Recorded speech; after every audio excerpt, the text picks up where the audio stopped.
சென்னை நங்கநல்லூரில் அமைந்துள்ள 32 அடி உயர பக்த ஆஞ்சநேயர் கோயிலில் ஹனுமன் ஜெயந்தி பூர்த்தி விழா வெகு சிறப்பாக நடைபெற்றது. சென்னை நங்கநல்லூரில் அமைந்துள்ள அருள்மிகு பக்த ஆஞ்சநேயர் திருக்கோயிலில் கடந்த 23ஆம் தேதி ஹனுமன் ஜெயந்தி விழா தொடங்கியது. 11 நாட்கள் நடைபெற்ற இந்த விழா நேற்று மாலையுடன் நிறைவடைந்தது.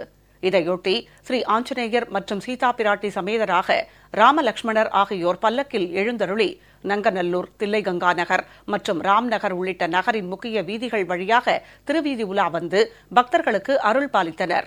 இதனைத் தொடர்ந்து சிறப்பு திருமஞ்சனம் மற்றும் ஆராதனை நடைபெற்றது.